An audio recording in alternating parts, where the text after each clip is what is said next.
ഇതിനെല്ലാം ചുക്കാൻ പിടിക്കേണ്ട ഗവൺമെൻറ് അനങ്ങുന്നില്ല. ദേവസ്വം മന്ത്രിയെ കാണാനില്ല. എന്തൊരവസ്ഥയാണിത്? ഇങ്ങനൊരു സാഹചര്യം ഉണ്ടായിട്ടുണ്ടോ? ശബരിമലയെ ബോധപൂർവം തകർക്കാനും അവിടുത്തെ സ്വർണ്ണം അടിച്ചു മാറ്റാനുമുള്ള താല്പര്യമല്ലാതെ അയ്യപ്പ ഭക്തന്മാരോട് ഒരു താല്പര്യവും ഈ ഗവൺമെൻറ് ഇല്ല എന്നുള്ളത് പടിപടിയായ ജനങ്ങൾക്ക് തന്നെ ബോധ്യപ്പെടുന്ന കാര്യമാണ്.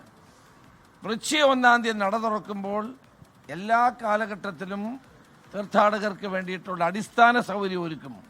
ഇത്തവണ ഒരു അടിസ്ഥാന സൗകര്യം ഒരുക്കിയിട്ടില്ല. പമ്പയിലും നിലയ്ക്കലും ഉണ്ടാകേണ്ട ക്രമീകരണങ്ങൾ ഉണ്ടായിട്ടില്ല. വേണ്ടത്ര ആരോഗ്യ സംവിധാനങ്ങളില്ല, പോലീസില്ല, കേന്ദ്രസേനയില്ല. പിന്നെ എന്താണ് ഇവിടെ ഉള്ളത്? വാസ്തവത്തിൽ നമുക്ക് ആ ദേവസ്വം ബോർഡ് പ്രസിഡന്റ് പറഞ്ഞത് ശരിയാണ്. അദ്ദേഹത്തിന് ഭയമാകുന്നു എന്നാണ് പറഞ്ഞത്.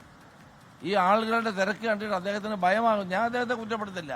അദ്ദേഹം 3-4 ദിവസം മുമ്പാണ് ചാർജെടുത്തത്. പക്ഷെ ഇവിടെ ഗവൺമെന്റ് ഇല്ലേ? ഗവൺമെന്റ് എന്ന് ഉത്തരവാദിത്വമില്ലേ?